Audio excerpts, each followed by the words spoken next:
Okay, so we're back. This is kind of like season two. This is episode 16, I suppose. Sorry, this mic always seems so intrusive. I don't know why.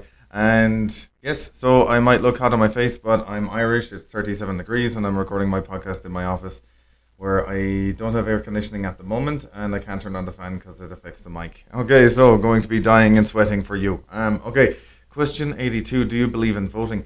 Okay, I think Mark Twain said it best by putting it like, if voting really made a difference, they wouldn't let us do it. So, yeah, I'm sure a lot of people will think I'm ridiculous for this, but I really don't believe that voting really matters. I don't think your vote is necessarily important. I think with the amount of money that you need in order to run a political campaign, especially like a governor or a president or anything like that, is that the decision's kind of made by how much money is being put behind the candidate. So, yeah, I'm sure some people will think it's like conspiracy theory or ridiculous or something like that, but I really do think it's very, very similar to that, is that money really moves the political system, and that like the politicians are kind of the employees of the richest of the rich. So I don't have a lot of faith in voting at all, if any. Okay, question 83. Do you think we are really perceiving reality?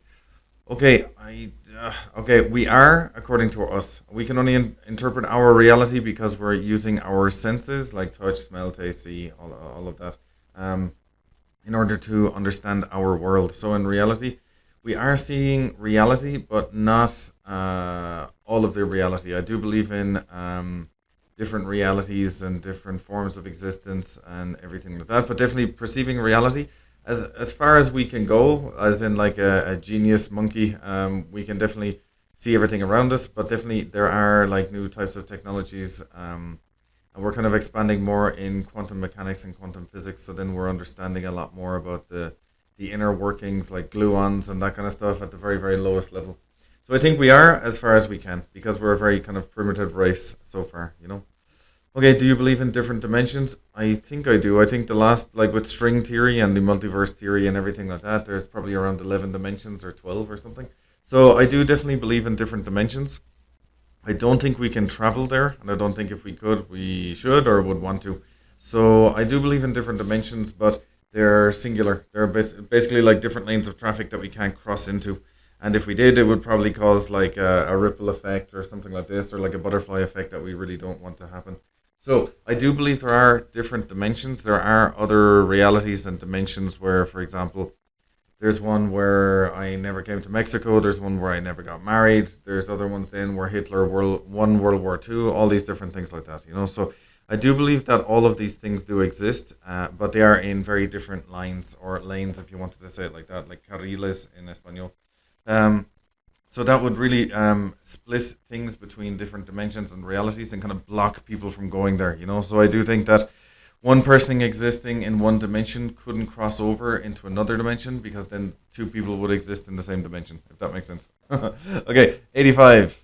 What do you respect about other cultures? Okay, I mean, I suppose Jewish people are like a race, so I really respect Jewish people when you think about the statistics of Nobel Prize winners. But if we're talking about cultures, the Japanese, because they're so homogenous and like they really work together as a team. Actually, the Americans do as well. I mean, we'd all be speaking German if it wasn't for them.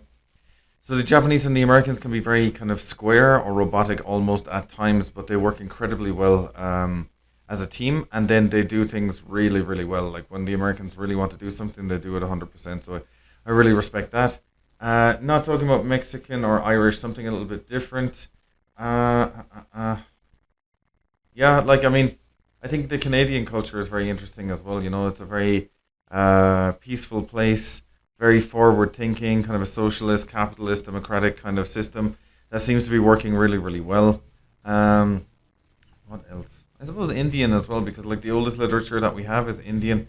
And when it comes to mathematics or any of the sciences, really, there's a lot of really amazing, like Nobel Prize winning Indian people that have come through or come up along the ranks. What else? Russians as well. I think the Russian literature is fantastic. Their history is incredibly interesting, and definitely the Russians, when you think about the Mir space station, and they can do so much with so little. They really can. I think that's the most important thing. Now, obviously, not including like the leadership or Putin or anything like that, or communism. But when it comes to like the brilliance of Russian academics, it's really amazing when you think about that, and Russian scientists. Um, okay, what is true happiness, and then is it ever possible? I think true happiness is kind of this euphoric ambrosia or something like that, where you're out of your mind that you're so happy. So I don't think true happiness is possible.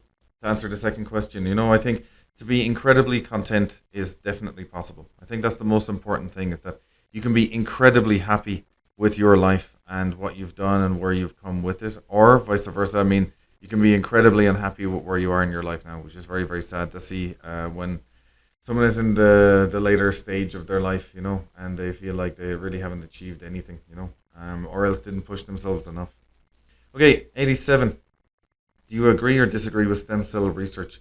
So I really do. I have been reading a lot about the treatments that go on in Panama. I read about Mel Gibson's father as well, that was brought for an experimental treatment probably like 10 years ago, and now I don't know if he's still alive, but he lived on when basically the Mayo Clinic had said to Mel Gibson that his father was going to die almost immediately.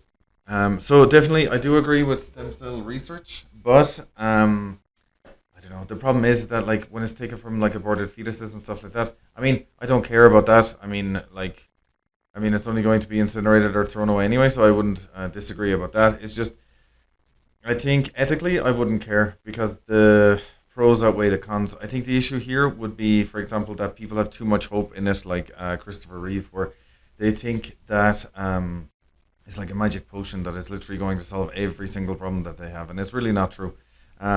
Like in the future, I'm sure the advancements using stem cell research will be absolutely incredible.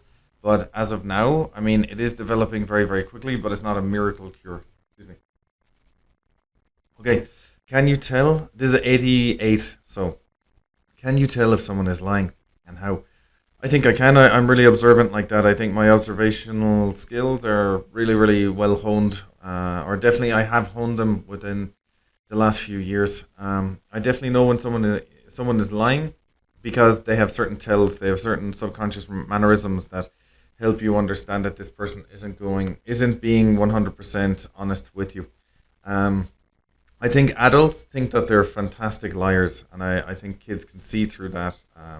Also animals as well. Animals detect when someone is full of shit, basically. But yeah, I think that yes, you can detect if someone is lying because I think adults kind of put themselves into a false sense of security, thinking that they're fantastic at lying and different things like that when it's really not true. So I do think yes that I can detect if someone is lying, or I can tell if they are. But a lot of people don't know what the signs are, or else, for example, they don't. I don't know. They don't want to know, I suppose, is another way to put that. Okay. Excuse me. Two more. Can you forgive and forget? 89. I'm very stubborn. I don't think I can on either one of those. Okay, so maybe forgive but never forget, I suppose. But I don't know anybody that's really ever wronged me. I've kind of distanced myself and then cut them off. I think it's the best thing because, for example, I really love this phrase. I don't know who said it, but I always have it in my head. It's a little bit tricky though. Maybe I read it in Spanish, and that's why it's difficult to translate. It's that if you take abuse from someone, you're training that person on how to treat you. Yeah. Okay. So yeah, if someone is treating you badly, you're showing that person that you deserve to be treated like that. So I think that's really important to think about it. Is that like that person, if they've wronged you in some way, they're showing you exactly what they think or how they feel about you, and so there's a very clear message there. So is it even important if you forgive and forget? To be honest, if someone does something so consciously or directly wrong against you, should you be able to forgive and forget, or is it correct to do that? Because a lot of people would say like, oh yeah, you should always forgive someone and forget, but maybe it is actually a really bad thing to do. So I think it's definitely something to think about. And then number 90, what is your opinion on hunting? Okay, hunting for sport, yes, or for food. But if it's for fun, it's ridiculous. I mean, if you want to have a better aim, go to a target range and practice. I think I've read things in America. I don't know if it's Colorado, maybe Wyoming or Montana, where, for example, they would have like 100 deer in an enclosure or a sanctuary, but a reserve, for example. They would sell the licenses for maybe 15 or 20% of those. So maybe, I don't know, they would release, for example, 15 or 20 into the wild. They'll sell those licenses at an elevated cost, and then hunters can hunt those animals, and then once the animal is dead, they can donate the meat back to the reserve, or else, for example, they can use that then for themselves because they basically bought that. The money that is made from selling the licenses then is reinvested back into the animal reserve or sanctuary. So I think that's probably the most ethical and the most beneficial, because then the next year, instead of having 100, maybe they have 130. You know what I mean? So I think when it's like that, yes, like fox hunting or anything like that is ridiculous, or like what travelers do in Ireland and England, like coursing, I think that's what it's called. Horrible, like really, really inhumane, disgusting kind of stuff, you know. So, yeah, if it's done humanely and if there's a logic to it where the animals long term will benefit, I'm okay with that. But if it's just for fun or for sport, for example, I think it's ridiculous, you know. Okay, like, comment, subscribe. Thank you so much. Have a great day. Bye bye.